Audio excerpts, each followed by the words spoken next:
The first case is 5-year-old girl with of this shape, and this is ascending aorta and head and neck arteries, and this is pulmonary trunk.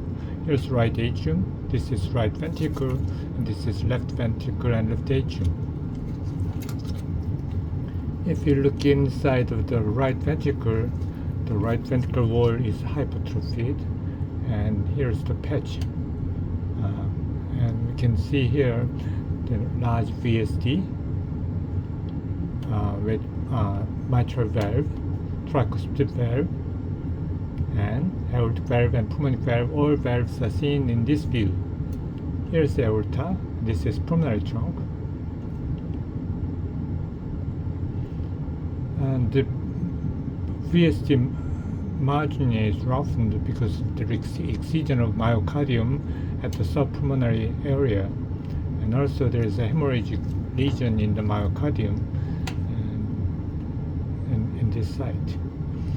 And as you can see, the patch intracardiac baffle is placed at the margin of inferior margin of VSD along the outlet septum and lateral wall of right ventricle and part of the roof tricuspid valve here, so that left ventricular blood flow is to the aorta through this baffle. As you can see, the mitral valve and aortic valve has some distance through this VSD, and the outlet septum is prominent, separating the subpulmonary infundibulum and subaortic infundibulum. So this is double outlet right ventricle with subpulmonary VSD, and intracardiac baffle is placed from the left ventricle to aorta. The anterior wall of right ventricle is partly removed to relieve the possible subpulmonary stenosis, which is not very significant in this case. If you look at from the left side, the same heart, we can see mitral valves here, and this is outlet septum, and we can see aortic valve is here.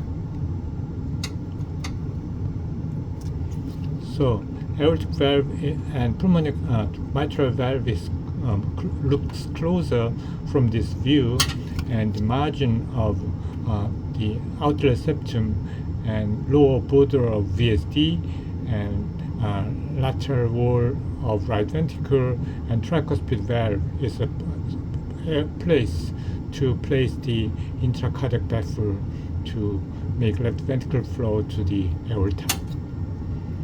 One interesting thing of this particular case is the mitral valve. A mitral valve, as you can see from left atrium, we have two orifices from left atrial side, and the muscular septum is partly seen in these two orifices. If you look closer of these valves, they are complete duplicated mitral valve apparatus, so that two papillary muscles support this valve, and the other two papillary muscles support here the other valve. So one a little bigger and one little smaller, but complete duplication of mitral valve is an associated lesion in this case. We don't know exactly how much how big was this original VSD, but partly the VSD is widened through excision of this part of myocardium, which is anterior wall of the ventricular septum, and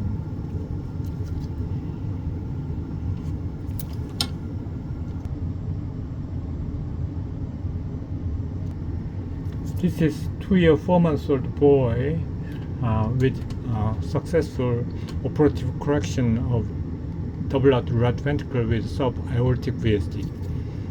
He had pulmonary artery hypoplasia, and the BT shunt was placed before operation. And here is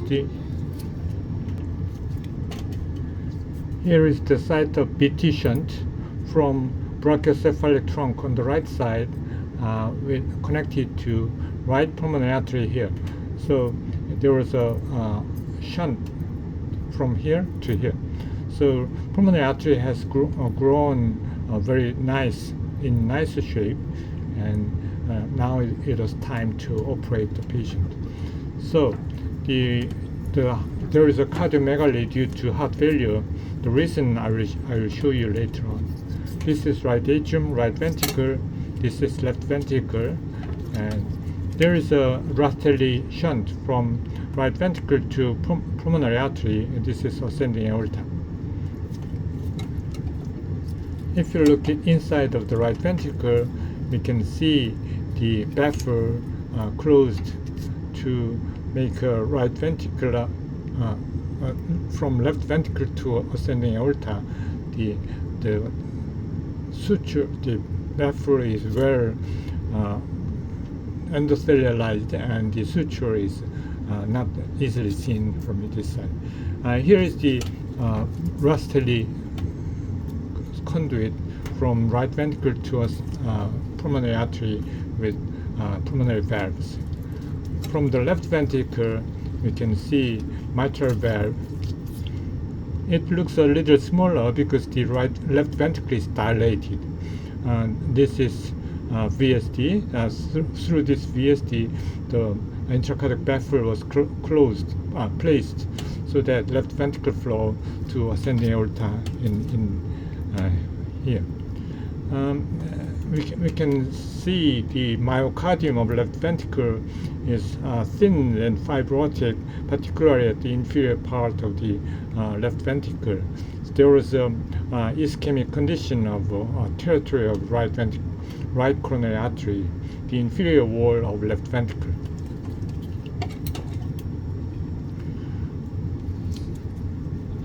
So the surgeon, Professor Kim, discussed with this case that he was worried about the injury of right coronary artery when he placed this Rastelli conduit on this side. So there was a little injury to right coronary artery, very partial injury of right coronary artery, made ischemia to the right coronary arterial territory of the left ventricle, which is the inferior wall of left ventricle. But the operation of intracardiac baffling was very, very good, and it was nice placed. So this is the site of intracardiac baffle from the right side view, and it was very successful. And here is the original site of original pulmonary artery. So there was a very narrowing. So it's a kind of severe tetralogy or pulmonary atresia with ventricular septal defect. But yes, it may be diagnosed as pulmonary atresia with VSD or severe tetralogy with pulmonary atresia. But also it has double outlet right ventricle from the other point of view.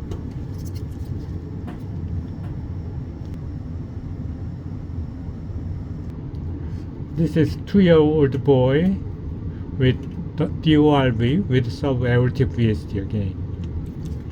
On the right side we can see right atrium, ascending aorta, and pulmonary trunk. As you can see, aorta is a little anterior to the pulmonary artery, and left circumflex and left anterior descending coronary arteries from anterior to the pulmonary artery. So the shape of arterial trunk is a little bit about the complete transposition or in parallel, as we can see in double outlet right ventricle. So this is right ventricle, this is left ventricle, and pulmonary arterial trunk is a little dilated, which means there is no subpulmonary obstruction in this case. Inside of the right ventricle, we can see the mitral valve, tricuspid valve is here, and VSD, there is a tubular baffle, intracardiac baffle from left ventricle through VSD to ascending aorta, which is a little distant from the margin VSD. And also pulmonary valve is very close to the mitral valve, so it's a kind of subpulmonary or subaortic VSD. But the absence of outlet septum made this the type of VSD is subarterial type, and also the VSD is committed to both great arteries, so it may be called double outlet right ventricle of doubly committed, or subpulmonary, or subaortic with closed pulmonary artery. There's some in gray zone between those three subtypes. So you can see closer, there is some artifact from here that this is pulmonary artery, and there is some distance from pulmonary annulus to tricuspid valve, and this gap is the muscular part separating pulmonary artery from right tricuspid valve. So it's a subpulmonary infundibulum is present, and also subaortic infundibulum is also present. So this is a bilateral conus with doubly committed or subpulmonary or subaortic VSD. This is marginal VSD. The reason why we place the tubular intracardiac baffle is that the surgeon thought the distance from tricuspid valve to pulmonary artery is too close, that there is a little space for to make intracardiac baffle place on this side and this side. So the surgeon did a tubular baffle from left ventricle.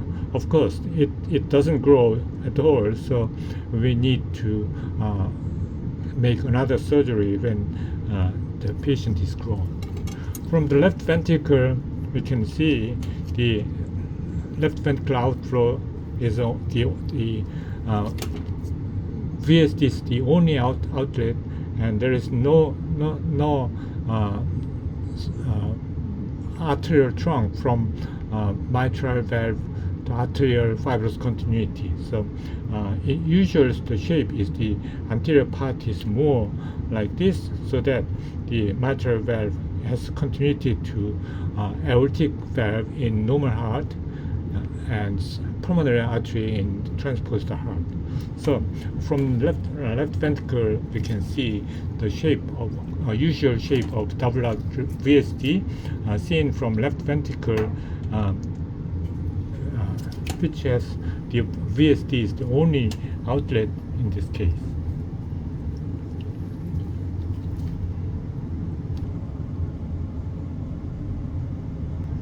The fourth case of double outlet right ventricle is subaortic VSD.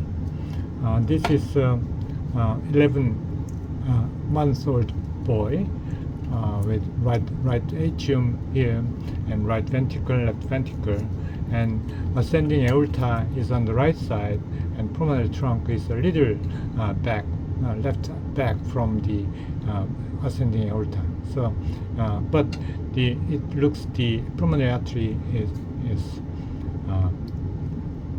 anterior, a little anterior, and so on.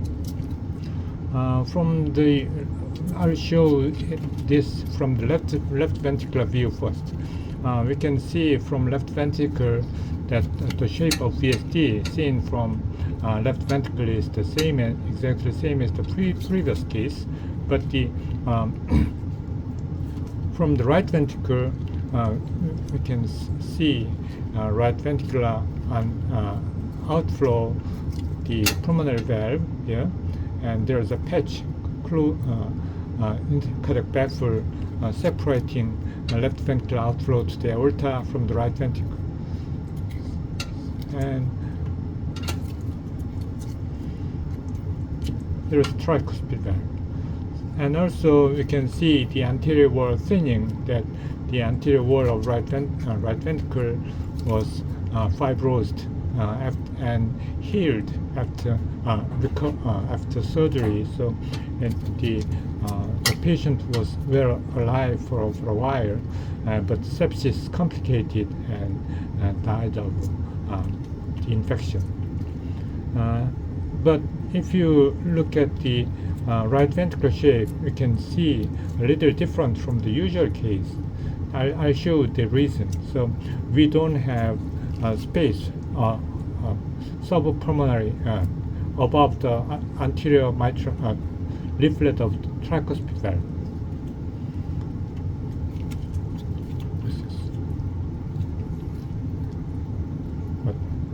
So from the subpulmonary part, we can see very unusual findings in this case. So this is coronary artery, aortic valve, and this is clearly left ventricle through VSD.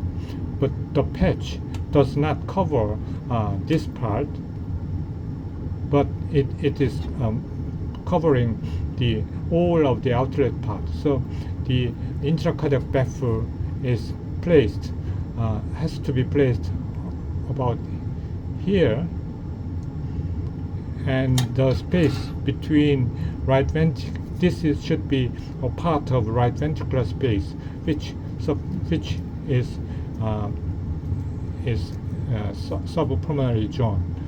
So the it was I think it was mistake by surgeon that the intracardiac baffle should not be placed like this, but it should be placed over here to make a lateral wall of right ventricle. So this part is outlet septum, subaortic infundibulum and subpulmonary infundibulum separated by this outlet septum, and this part is as you can see bulboventricular in lateral wall of aorta on the right side. So a ventriculo-infundibular fold we call. So the